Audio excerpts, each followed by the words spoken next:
Good morning to everyone. I'm going to discuss the book Agriculture at a Glance. First of all, I will discuss the agronomy part. Okay? ठीक है. Agronomy originate from the Greek word. Agros means field, nomos means manage. Okay? Then teles. Teles word derived from the agrons word. Trillions and trillions means plow the field and prepare the soil bed for seed bed cultivation. Tillage क्या होता है? Tillage मतलब mechanical manipulation of soil for obtaining the condition ideal for seed germination, seedling establishment and growth of the crop. Okay. उसके बाद father of tillage कौन है? जिथ्रो tool है. ठीक है. अब टीलेज का कितना टाइप होता है? प्राइमरी टीलेज जिसको प्रिपरेटरी टीलेज बोलते हैं. उसके बाद सेकेंडरी टीलेज. ठीक है. प्राइमरी टीलेज में कौन सा इम्प्लीमेंट यूज होता है? तो जिसके भी अंत में प्लॉ हो जाए, ठीक है, वो उसको प्राइमरी टीलेज इम्प्लीमेंट होता है. कंट्री प्लॉ, मॉलबोर्ड प्लॉस, देसी प्लॉ, डिस्क प्लॉ, जिसके भी अंत में प्लॉ लग जाए वो हमारा प्राइमरी टीलेज इम्प्लीमेंट हो जाता है. उसके बाद secondary tillage implement cultivator, harrow, हो, प्लैंकर, रोलर. ये सब पूछता है क्वेश्चन, कौन सा प्राइमरी टीलेज इम्प्लीमेंट है, कौन सा सेकेंडरी टीलेज इम्प्लीमेंट है. ठीक है. तो प्राइमरी टीलेज तो मेनली हम लोग क्या करते हैं, इसमें हम सॉइल पे ही मेनली ऑपरेशन करते हैं. ठीक है. और सेकेंडरी टीलेज में हम लोग क्या करते हैं, लाइटर फाइनर ऑपरेशन करते हैं, जिसमें cleaning of the soil, breaking the clod, incorporate manure, fertiliser, ये सब करते हैं. इसमें हैरोइंग, प्लैंकिंग करते हैं. हम लोग प्लैंकिंग क्यों करते हैं? Planking is done to crush the hard clod. जो हार्ड क्लॉड होता है ना, उसको क्रश करने के लिए, सॉइल को लेवल में लाने के लिए प्लैंकिंग का यूज़ करते हैं. और सेकेंडरी टीलेज इम्प्लीमेंट क्या है? हैरो है, कल्टीवेटर है, गंगटेक है, स्पेड है. ठीक है. और ये जो रोटावेटर होता है ना, वो प्राइमरी और एज वेल एज सेकेंडरी दोनों में आ जाता है, जिसको रोटरी प्लॉ बोलते हैं. तो रोटावेटर सेकेंडरी नहीं है ना, तो प्राइमरी दोनों आ जाता है. ठीक है. रोटावेटर को हम लोग प्राइमरी इसलिए बोलते हैं क्योंकि सॉइल को वो ऊपर फेंकता है और बहुत ज़्यादा डिस्टर्ब करता है, इसी कारण उसको प्राइमरी टीलेज इम्प्लीमेंट बोल देते हैं. सेकेंडरी टीलेज इसलिए बोलते हैं कि वो क्लॉड को भी तोड़ता है, दोनों एक ही टाइम में करता है. तो rotavator primary tillage implement, secondary tillage implement दोनों हो जाता है. ठीक है. हाँ, अब चलिए अब ठीक है. तो हम लोग टाइप ऑफ टीलेज पढ़ रहे थे, जिसमें हम थे, देखिए, प्राइमरी टीलेज है, सेकेंडरी टीलेज है. ठीक है. ऑब्जेक्टिव टीलेज क्या है? टीलेज हम लोग क्यों करते हैं? फॉर एडिक्वेट की सॉइल में अच्छा से एरिएशन, गैसेस एक्सचेंज अच्छा से हो, सीड का ग्रोथ, सीड बेड का प्रिपरेशन अच्छा से हो, सीड और सॉइल का कंटैक्ट अच्छा से हो, और वाटर उसको अच्छे से अवेलेबल हो. ठीक है. एक नॉन क्रस्ट सॉइल का फॉर्मेशन हो, और डेंसिटी भी लो हो, ज़्यादा डेंसिटी सॉइल का ना होना चाहिए. सीड बेड, जब भी सॉइल ऐसा कंडीशन हो जो बहुत आइडियल हो क्रॉप को ग्रोथ करने के लिए, उसको सीड बेड बोलते हैं. Good seed bed. Ideal seed bed क्या होगा?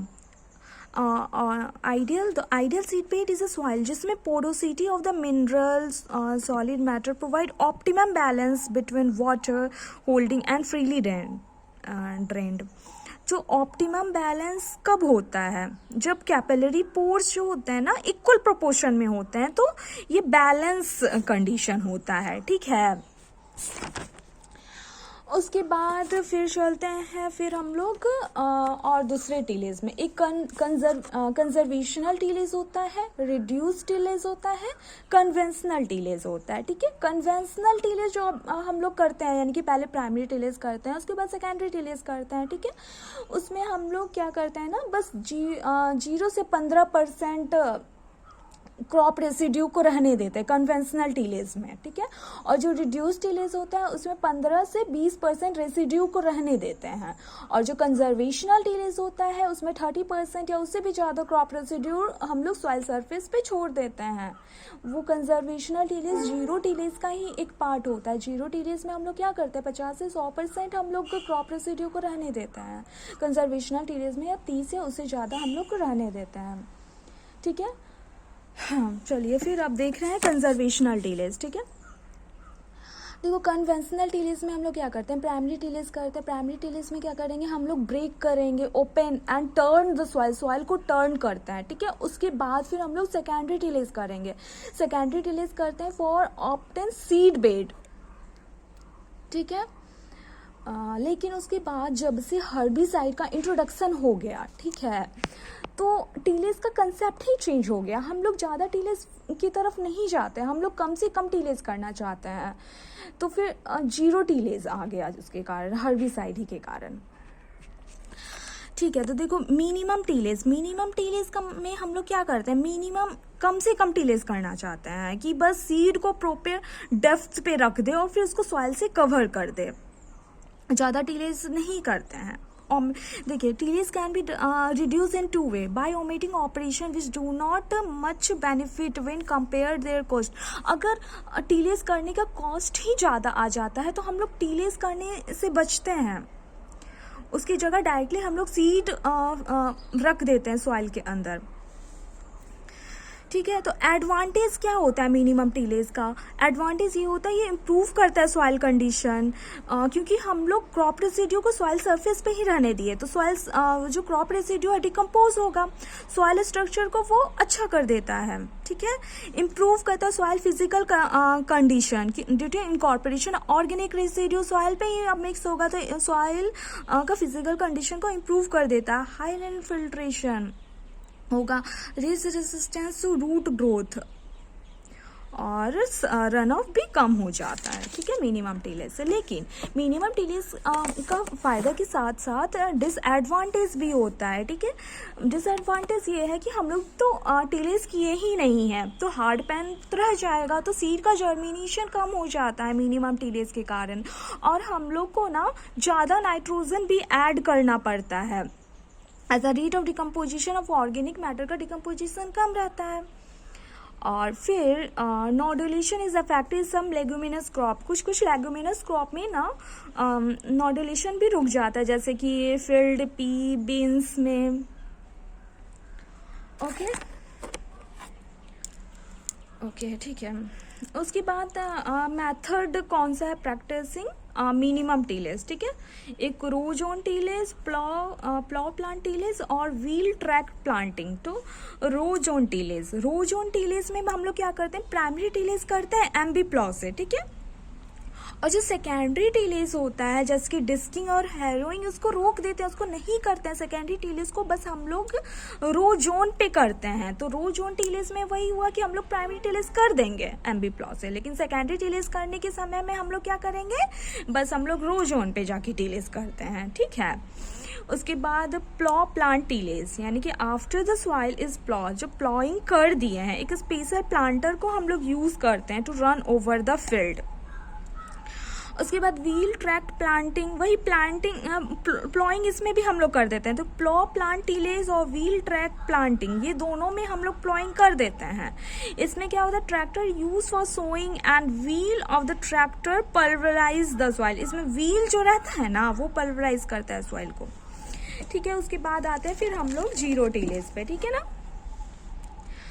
अच्छा ठीक है, जीरो टीलेज का मतलब हम लोग को टीलेज ही नहीं करना है, डायरेक्टली कोई टीलेज नहीं करना है, बस सॉइल को वहाँ से निकालना है और वहाँ पे सीड डाल देना है। तो जीरो टीलेज हम लोग को जेथरो टूल वर्ड दिए थे, ठीक है। जीरो टीलेज इज पॉसिबल, हम लोग जीरो टीलेज सब जगह नहीं कर सकते, वही कर सकते हैं जहाँ पे कोस्ट एक्सेस सॉइल होगा। कोस्ट एक्सेस सॉइल इसलिए क्योंकि उसमें और गुड इंटरनल ड्रेनेज, यानी कि वाटर भी आराम से अंदर चला जाए। अगर हम लोग हैवी सॉइल में अगर हम लोग जीरो टीलेज करेंगे तो वहाँ क्या होगा, सॉइल हार्ड क्रस्ट टाइप का बनेगा, तो इनफिल्ट्रेशन भी नहीं हो पाएगा, रन ऑफ ज़्यादा हो जाएगा। वहाँ पे adequate quantity of residue as a mulch वहाँ पे रहेगा, तब हम लोग जीरो टीलेज करेंगे। तो जीरो टीलेज कहाँ कर सकते हैं? जहाँ पे कोर्स टेक्सस सॉइल हो, गुड इंटरनल फिर ड्रेनेज हो और वहाँ पे रेसिड्यू भी रहे, क्रॉप रेसिड्यू रहेगा। लेकिन जीरो टीलेज का प्रॉब्लम भी है, उसमें सीड का जर्मिनेशन बहुत ही कम होता है, मिनरलाइजेशन भी नहीं होता है। तो हम लोग जो हर्बिसाइड जो मेनली यूज़ करते हैं जीरो टीलेज के लिए, वो पैराक्विट एंड डाइक्विट दोनों को यूज़ करते हैं, ठीक है।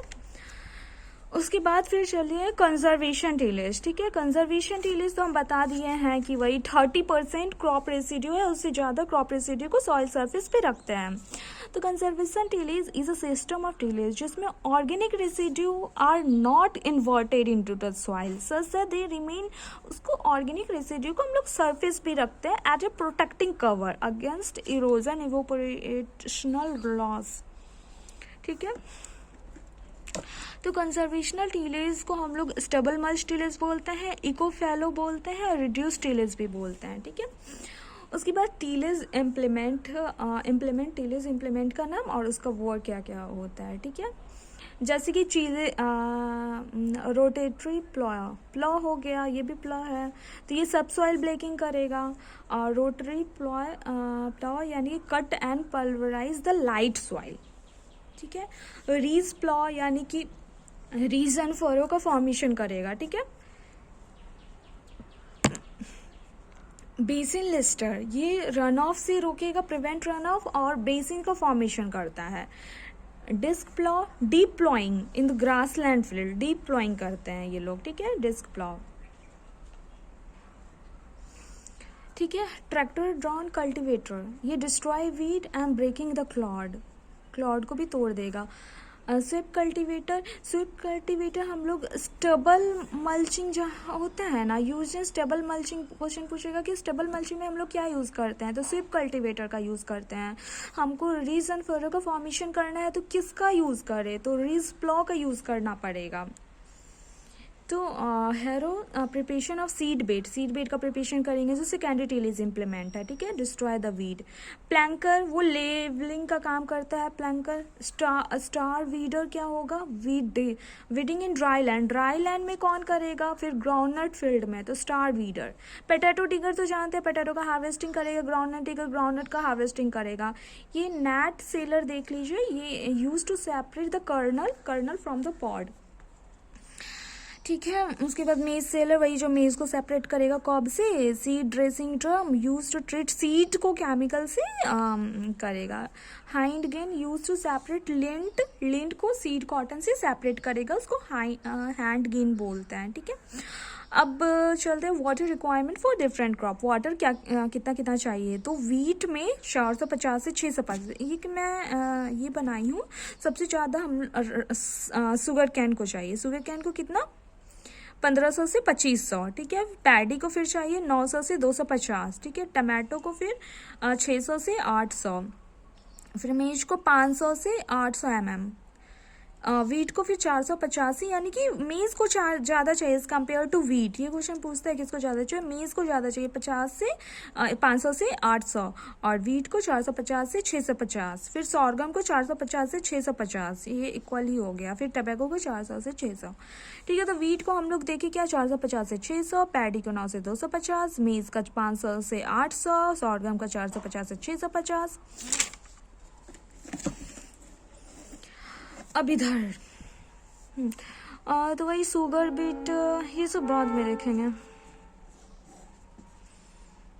फिर अब हम लोग का क्रॉप स्टार्ट होगा, ठीक है। Okay bye.